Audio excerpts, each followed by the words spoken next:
তা এই পঞ্চমুণ্ডির আসনটা অত্যন্ত উচ্চ স্তরের একটি আসন। এটি সাধারণ মানুষ চাইলে সিদ্ধি লাভ করতে পারে না, বিগত এপিসোডে আমি বলেছি। তা এবার পঞ্চমুণ্ডির আসন তথ্যের সাবজেক্টটা সম্পূর্ণ আলাদা। যারা মা মহাকালীর সাধনা করতেন তারা পঞ্চমুণ্ডের আসন সৃষ্টি করতেন, কিন্তু এই তারাপীঠ সিদ্ধপীঠের যে পঞ্চমুণ্ডির আসন, যে বেজির মাথা, বানরের মাথা, শিয়ালের মাথা, চণ্ডাল জাতির মাথা বা সাপের মাথা, তাদের পঞ্চমুণ্ডির আসনটা যারা মা মহাকালীর সাধনা করে থাকেন, অর্থাৎ সৃষ্টির সম্পূর্ণ সৃষ্টির লয় সৃষ্টি হয়েছে মা মহাকালীর কাছ থেকে এবং শক্তি দেবীর কাছ থেকে। এবং আমরা প্রত্যেকটি মানুষ পৃথিবীতে যে কোনো জাতির হয়ে থাকি না, আমরা আদ্যাশক্তির কাছ থেকে অর্থাৎ যোগশক্তির কাছ থেকে পৃথিবীতে আমরা জন্মগ্রহণ করেছি। প্রত্যেকটা ব্যক্তি পৃথিবীতে যখন আমরা জন্মগ্রহণ করছি এবং ব্রহ্মসূত্র ধরে পৃথিবীতে আমরা এসেছি। ব্রহ্মসূত্রটা কি? সেটা হচ্ছে গুরুসূত্র। এবার এই গুরুসূত্রের মাধ্যম দিয়ে পৃথিবীতে আমরা এসেছি, অর্থাৎ সমস্ত ব্রহ্মাণ্ড সৃষ্টি লয় সৃষ্টি হচ্ছে ব্রহ্মসূত্রে। তদ্রূপ এই মহাকালী হচ্ছেন যিনি প্রলয়কারিণী, যিনি প্রলয়বর্ষিণী, যিনি রুদ্রবর্ষিণী, তাকে বলা হয়েছে মা মহাকালী। এই মহাকালীর বিদ্যা দিয়ে এই পৃথিবীকে জয় করা যায়, সমস্ত ব্রহ্মাণ্ডকে, স্বর্গ মর্ত্য পাতাল, যারা সত্য তেতার দাপর কলি চারটে যুগের যারা বড় বড় সাধক ছিলেন, বড় বড় রাক্ষস যারা ছিলেন, রাবণ রাজা ছিলেন, তারপরে হিরণ্য নক্ষত্র ছিলেন, হিরণ্যকশিপু ছিলেন, হিরণ্যকশিপুর ছোট ভাই হিরণ্য নক্ষত্র, এবং তারপরে পাতাল সম্রাট বলিরাজা ছিলেন, তা ভক্ত প্রহ্লাদ পুত্র। তা তদ্রূপ এই যে প্রসঙ্গগুলো আছে বশীকরণ বিদ্যার, অনেকে ছেলে খেলার মতো বলে দেয় যে আমি বশীকরণ বিদ্যা প্রয়োগ করে এসলাম, আমি তারাপীঠ যজ্ঞ করে বশীকরণ করে দিলাম। আসলে এই গুপ্ত বিদ্যাটা এটা এত সহজ নয় বললেই আমি কাউকে করে দিলাম, কাউকে বশ করে দিলাম। আমি সত্যযুগে যাব যে বশীকরণ বিদ্যাটা সৃষ্টি কি করে হলো। সত্যযুগে মাতং মানে আড়ম্বরের পরবর্তী, তখন মানুষ জাতির সৃষ্টি হয়নি, তখন শুধু দেবতা অসুর ছিল, মানুষ জাতি ছিল। যে আমাদের অনেক ক্ষেত্রে অনেক অনুষ্ঠানে, ধর্ম আলোচনায় অনুষ্ঠানে বা ভাগবত 36 কোটি দেবতার কথা উল্লেখ করা হয়। 36 কোটি। আসলে সত্যযুগে এই প্রত্যেকটি 36 কোটি দেবতাই ছিল 36 কোটি মানুষ। কারণ সত্যযুগের এক একটি মানুষই হচ্ছে এক একটি দেবতা, এক একটি মানুষই এক একটি দেবতা। অর্থাৎ সত্যযুগের সেখানে মিথ্যার কোনো কিছু নেই। একমাত্র মিথ্যার আশ্রয় নিয়ে বা মিথ্যার জন্য যুদ্ধ করতেন অসুর জাতিরা। আমাদের যেটা সমুদ্র মন্থনের মানে সমুদ্র যখন মন্থন হয় তখন কোনো মানব জাতির সৃষ্টি হয়নি, শুধু দেবতা এবং অসুরের সৃষ্টি হয়েছিল। তা এই সমুদ্র মন্থনে যখন সমুদ্র মন্থন হয়, কারণ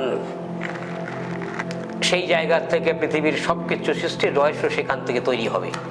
সমস্ত গ্রহরত্ন, সমস্ত ঔষধি, সমস্ত রাসায়নিক পদার্থ, সমস্ত কিছু সেই সমুদ্র মন্থন থেকে উৎপত্তি। কারণ পাতালপুরীতে সেইগুলো লুকিয়ে আছে, পাতালপুরীতে লুকিয়ে আছে, যার জন্য এই সমুদ্র মন্থনটা আবশ্যক ছিল, মানে খুব প্রয়োজন ছিল।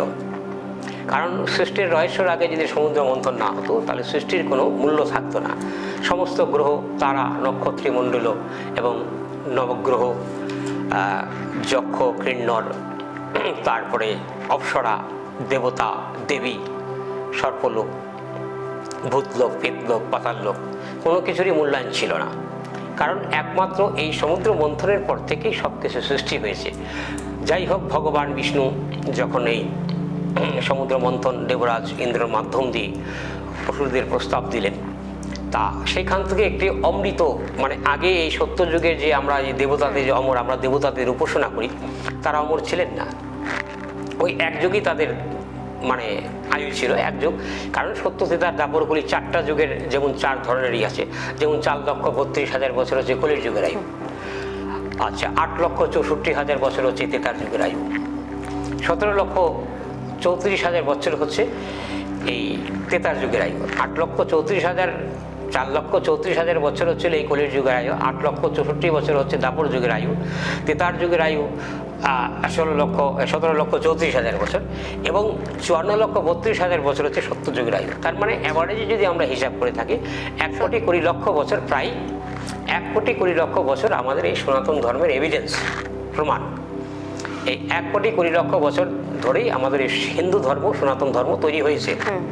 আচ্ছা, বলছি বশীকরণ মানে আমরা কিন্তু জানি যে কালীর সাধনা হওয়া চাই, মানে কালীর সাধক হওয়া চাই। তো ঠিক সেরকম কোন কোন কালীর সাধনা করলে আমরা বশীকরণ বিদ্যাকে এগিয়ে নিয়ে যেতে পারি? এই সমুদ্র মন্থন থেকে বশীকরণ বিদ্যায় আসে। আচ্ছা, কারণ এই সমুদ্র মন্থন থেকে কেন বশীকরণ বিদ্যা আসে? সমুদ্র মন্থনে যদি না যায়, বশীকরণ বিদ্যা সম্বন্ধে এই জগৎবাসীর বা আমার এই চ্যানেলে যে অনুষ্ঠানটা দেখছেন তাদের অজানা অনেক কিছু তথ্য থেকে যাবে। যাই হোক, সমুদ্র মন্থনের কথা অন্য একদিন বলবো। শুধু ডিসক্রিপশনের জন্য আমাকে এই বশীকরণ বিদ্যার সম্বন্ধে আলোচনা করার জন্য কালী রূপটা রূপান্তরিত কী করে হলো, যার জন্য আমাকে এই সমুদ্র মন্থনের কথা আলোচনা করতে হবে। একদম। তাই যাই হোক, তাদের সাথে একটা ট্রাই আপ হলো অসুরা দেবতাদের মাধ্যমে, যে সমুদ্র মন্থনে যে অমৃতটা উঠবেন, সে অমৃতটা অর্ধেক পাবেন দেবতা, অর্ধেক পাবেন হচ্ছে অসুররা। তদ্রূপ সেই জায়গায় সমুদ্র মন্থন অমৃত যখন সৃষ্টি হলো, সেখান থেকে হলাহল নামক এক বিষ তৈরি হলো। তখন এই বিষ যদি এই সমুদ্রের জলে পড়ে থাকে, এটাকে আমরা কারণ সমুদ্র বলে থাকি, সমুদ্রের নাম। সেই কারণ সমুদ্রতেই সমুদ্র মন্থন হয়েছিল। সেটা হওয়ার পরবর্তীতে সেই বিষটাকে পান করবে, সে ভগবান শঙ্করকে আহ্বান করা হলো। ভগবান হলাহল নামে এই বিষটাকে যখন পান করলেন, তখন তার কণ্ঠে যে আটকে যায় সেটা নাকি নীলকণ্ঠ উৎপত্তি হলো। সেখান থেকে নীলকণ্ঠ ফুলের উৎপত্তি হলো। এবার যাই হোক, সত্যযুগের আরম্ভের এই সমুদ্র মন্থনের পরবর্তীতে সৃষ্টি হলো মাতঙ্গ এবং মুনি নামে 2 ভাই। মাতঙ্গ এবং মুনি নামে 2 ভাইয়ের সৃষ্টি হলো। তারা ছিলেন মানে শক্তির আরাধ্য পুরুষ, শক্তির সন্তান, এবং তারা শক্তি দেবীর আহ্বান করেছিলেন। তারা সাধনায় সিদ্ধি লাভ করতে পারেননি কোনো প্রকার। মাতঙ্গ ছিলেন হচ্ছে হঠযোগী আর মুনি ছিলেন ভক্তিযোগী। এবার আমাদের যে কৃষ্ণ মার্গের যারা সাধনা করে থাকেন, দর্শক বন্ধুদের একটু জানিয়ে রাখি, আপনারা গুরুজিকে পাবেন জলপাইগুড়ি, শিলিগুড়ি এবং মালদা। এছাড়াও তিনি বসছেন রায়গঞ্জে, রায়গঞ্জ রত্নজ্যোতির শোরুম। ঠিকানাটি মনে রাখবেন, দেবীনগর কালীবাড়ি এবং দেবীনগর মহারাজা হাই স্কুলের মধ্যবর্তী স্থানে রত্নজ্যোতির শোরুমে। আর যারা ভাবছেন যে গুরুজিকে দেখাবেন, তারা অবশ্যই আগে থেকে বুকিং করবেন, তাহলে গুরুজিকে আপনারা সরাসরি দেখাতে পারবেন। আর যে কোনো অ্যাস্ট্রোলজারের প্রেসক্রিপশন নিয়ে আপনারা গুরুজির কাছে আসতে পারেন। আপনাদের যে সমস্ত পাথরই রয়েছে তা গুরুজি আপনাদেরকে দিয়ে দেবেন। আপনারা যে কোনো অ্যাস্ট্রোলজারের প্রেসক্রিপশন নিয়ে আপনারা গুরুজির সাথে সরাসরি দেখা করতে পারেন। আচ্ছা গুরুজি, আপনি বলুন। এবার মাতঙ্গ এবং মুনি 2 ভাই যখন ছিলেন, তারা সাধনার বিদ্যা, কারণ যখন সমুদ্র মন্থনে যখন অসুররা অমৃত পেল না, তা রাহু নামক অসুর ছিলেন, তা তিনি দেবতার রূপ ধারণ করে দেবতাদের যে মানে অমৃত প্রদানের যে লাইনটা ছিল সেখানে দাঁড়িয়ে দেবতার রূপ ধারণ করে সে প্রাণ করলেন। তা সে অমৃতটা হাতে নিয়ে তার কণ্ঠ পর্যন্ত চলে গিয়েছে। তখন ভগবান বিষ্ণু দেখতে পারেন তার রূপটা, যে অসুর দেবতার রূপ ধরে অমৃত পান করছেন। তখন ভগবান বিষ্ণু স্বয়ং নিজের সুদর্শন, যে ভগবান বিষ্ণুর যে চক্রটা বলা হয়ে থাকে সেক্ষেত্রে সুদর্শন চক্র বলে, সুদর্শনকে আহ্বান করে তাকে কণ্ঠটা কেটে দিলেন। কেটে দেওয়ার পরবর্তীতে এই জায়গাটুক কণ্ঠটুক, যেটা রাহু নামের এক অসুরের সৃষ্টি হলো, তার নাম রাহু হলো, সেইখান থেকে দেবতা অসুরদের যে গ্যাঞ্জাম, এত যুদ্ধ, এত সমস্যা, এই সমুদ্র মন্থনকে মানে উল্লেখ করে, যেমন চীনের সাথে আমাদের ভারতের যেমন সীমান্ত নিয়ে অনেক একটি ঝামেলা আছে, আমাদের লাদাখ সীমানায়, তারপরে বিভিন্ন জায়গায় অশান্তিপূর্বক সমস্যাগুলো করছে, তা এই সীমানা নিয়েই হচ্ছে তাদের বন্টন নেওয়া নিয়েই অসুর দেবতাদের মাধ্যমে যুদ্ধ। তা তদ্রূপ এই জায়গার ক্ষেত্রে সেইখান থেকে ওই সমুদ্র মন্থন থেকেই সে অসুরদের দেবতাদের একটি মানে কণ্ঠক, একটি গ্যাঞ্জাম, একটি যুক্তিতর্ক চলে এলো। তা নিচের অংশটুকু যখন পড়ে রইল, সেই অংশটুকু কেতু নামে এক অসুরের সৃষ্টি হলো, আর উপরের অংশটা রাহু নামক সে অসুর আগে ছিলেনই। তা সেইখান থেকে একটি দেবতা এবং অসুর একটি দল তৈরি হলো, অসুরদের আলাদা দল হলো, দেবতাদের আলাদা দল তৈরি হলো। সেখানে দরদি আর বিরোধী হচ্ছেন হলো অসুররা, আর দরদি হচ্ছেন দেবতারা।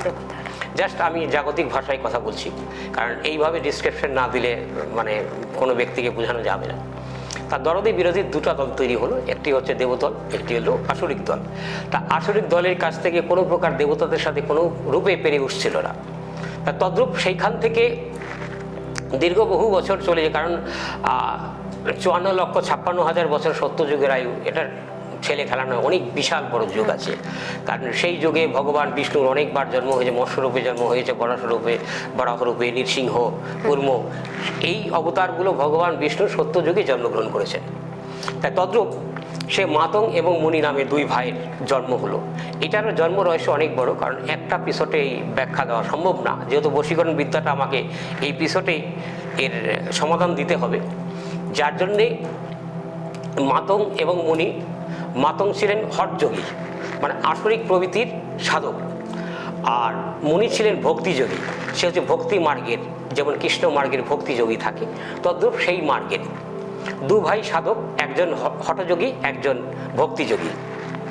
এবার যাই হোক, তারা গুরু শুক্রাচার্যের কাছ থেকে, কারণ অসুরদের গুরু বলা হতো শুক্রাচার্যকে, আমাদের দেবতাদের গুরু হচ্ছে দেবগুরু বৃহস্পতি, আর অসুরদের গুরু হচ্ছে শুক্রাচার্য। তা গুরু শুক্রাচার্যের কাছ থেকে তারা দীক্ষা গ্রহণ করে শুক্রাচার্য বলল যে দেবতাদের সাথে যুদ্ধ করতে গেলে তোমার মহাকালের যে পরিপূর্ণতা রূপ তার সাধনা করতে হবে। আচ্ছা, আমরা যে রাহু আর কেতুর যে দুজনের নাম পেলাম, তারা দুজনে কি মানে অসুরদের দলই ছিল? তারা অসুরই ছিলেন, দেবতাদের রূপ ধারণ। রাহু কেতু একজনই আছে। এবার রাহু যে অসুর ছিলেন, তিনি দেবতাদের রূপ ধারণ করে সমুদ্র মন্থনে অমৃত পান করছিলেন। কারণ অমৃতটা দু পক্ষে আগে দেবতাদের দেয়া হবে, তারপর অসুরদের দেয়া হবে। তাদের সহ্য হচ্ছিল না, যে যদি তাদের মনে একটা সংকীর্ণ, একটা সন্দেহভাজন একটি ব্যাপার ছিল, যদি আমাদের কোনো অসুরদের না দেয়া হয় তাহলে তো আমরা তো অসুররা মৃত্যুবরণ করব, আমরা অমর হতে পারবো না, দেবতার অমর হয়ে যাবে।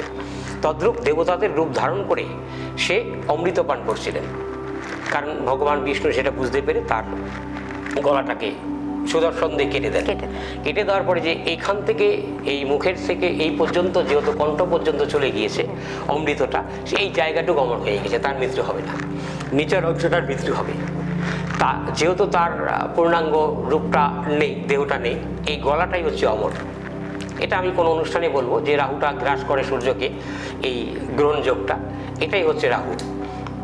তার নিচের অংশটা কেতু নামক এক অসুরের জন্ম হলো। এই কেতু নামক রাহু কেতু তখন দুই ভাই হয়ে গেল।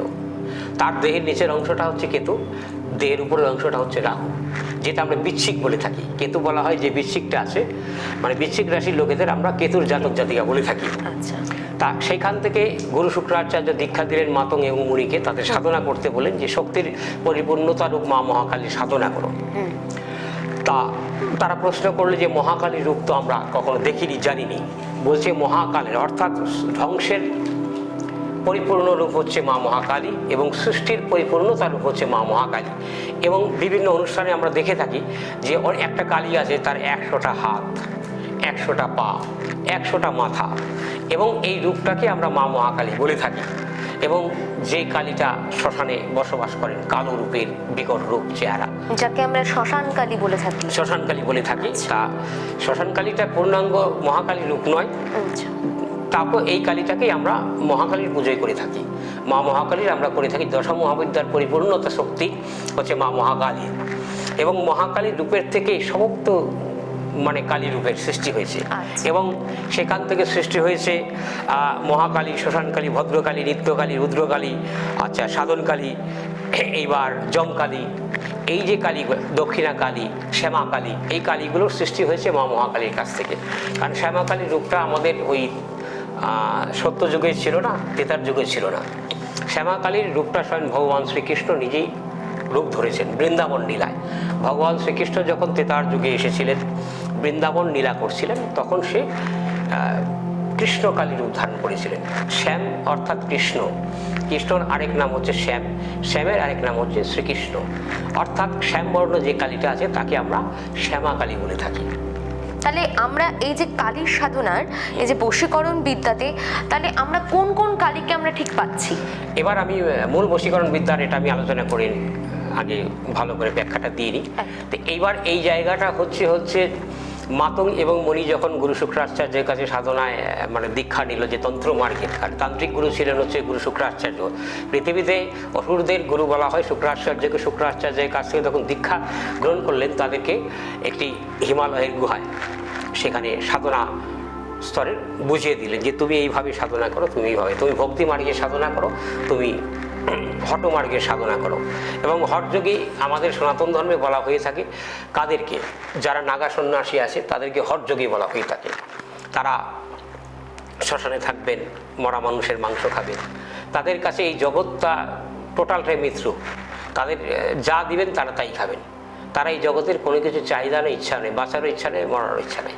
তারা এই জগৎকে অনিত্য হিসাবে ধরে রাখে, নিত্য নয়।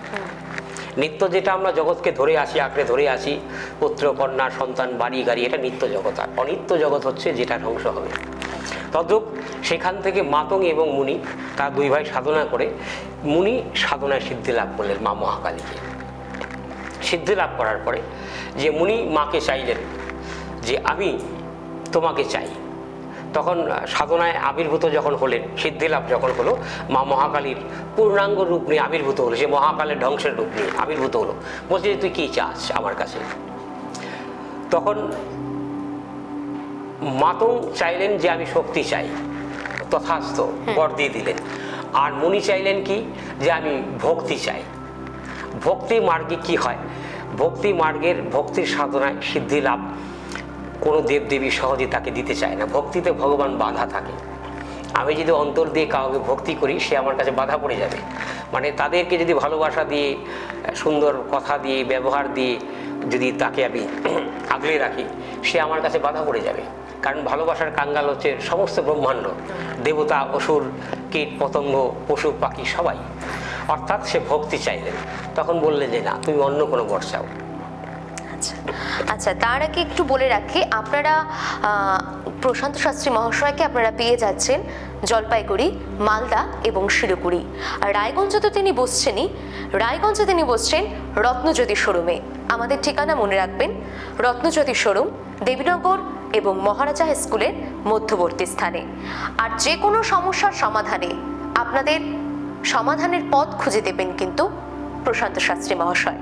তার জন্য আপনাদের অগ্রিম বুকিং করতে হবে এবং তার সাথে আপনারা যোগাযোগ করে আপনারা যেতে পারেন তার চেম্বারে।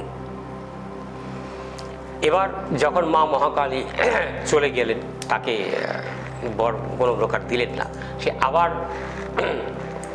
গুরু শুক্রাচার্য যখন আসলেন, যে ভক্তি মার্গে মা বাধা পড়তে রাজি হয়, সেখান থেকে তারা কালীযন্ত্রম তৈরি করলেন।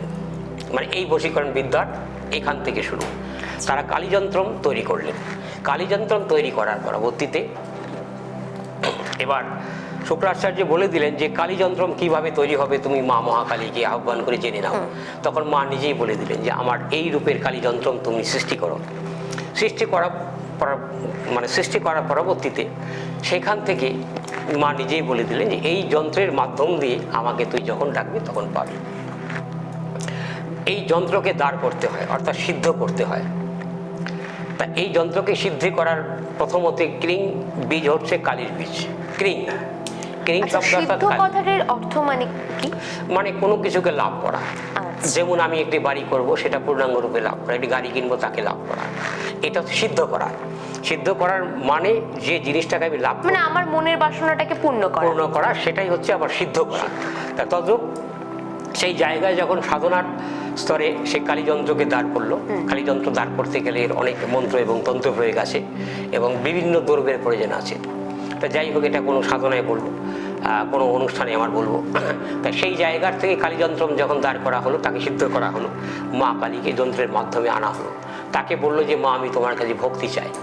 তখন মা মহাকালী বললেন যে ভক্তি মার্গে আমি বাধা। তা ভক্তি মার্গে আমি বাধা, তুই অন্য কোনো পর্যায়ে এই সমস্ত ব্রহ্মাণ্ড চাইলে তোকে দিয়ে দিব, কিন্তু ভক্তি তোকে দিব না।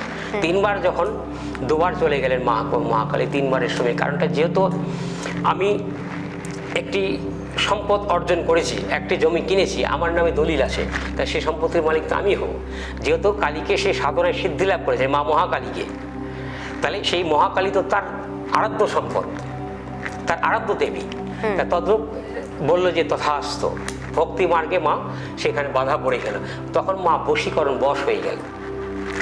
যেমন একই ব্যক্তি কোনো ব্যক্তিকে দেখলে রেগে তাকে মেরে দিচ্ছে, গাল দিয়ে দিচ্ছে, কিন্তু আমার আরেকটি ব্যক্তি তাকে বললো যে ঠিক আছে এরকম করতে হয় না, তখন তাকে দেখে বাবা এসেছো, আসো তোমাকে আমি চা দিচ্ছি, তোমাকে মুখ দিচ্ছি, অর্থাৎ সেই ব্যক্তিটা তার কাছে বশ। আর সেই আরেক অল্টারনেটিভ যে ব্যক্তিটা আছে সে তার কাছে হচ্ছে রাগান্বিত। তদ্রূপ এই তখন থেকে বশীকরণ বিদ্যাটা শুরু হলো। এবার বশটা কি করে করতে হবে, প্রসঙ্গটা যখন হলো বশীকরণ বিদ্যা, তখন দেবতা অসুর যুদ্ধ হবে।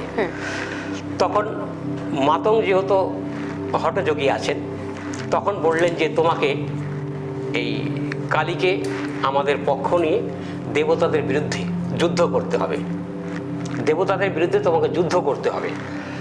এবার মা কালীকে যখন সেই বশীকরণ বিদ্যার মাধ্যম দিয়ে, এই যন্ত্রের মাধ্যমে আনলো, তখন স্বয়ং মা মহাকালী চলে এলেন। তখন দেবতা এবং অসুরদের যুদ্ধের ঘোষণা হয়। যেমন আমাদের এখন ইউক্রেন যুদ্ধ আর রাশিয়া যুদ্ধ হচ্ছে, ঠিক এই রকম দুটা দেশের যুদ্ধ ঘোষণায় অসুররা যুদ্ধ ঘোষণা করে দিলেন। এবার যুদ্ধ যখন ঘোষণা করে দিলেন, তদ্রূপ যুদ্ধ আরম্ভ হয়ে গেল এবং মা মহাকালী মাতং মণির পক্ষ হয়ে যুদ্ধ করছেন, আর শিব যুদ্ধ করছেন হচ্ছিল দেবতাদের পক্ষ হয়ে। অর্থাৎ শিবের পরাশক্তি হচ্ছিল মা মহাকালী, মহাকালীর পরাশক্তি হচ্ছিল শিব। শিব এবং শক্তির দুটার সমন্বয়ে, শিব এবং শক্তির দুটার সমন্বয়ে শিবের পরাশক্তি শিবের অল্টারনেটিভ অর্থাৎ বিরোধিতা করে যুদ্ধ করা, কারণ এটা মহাকালীর দোষ নয়,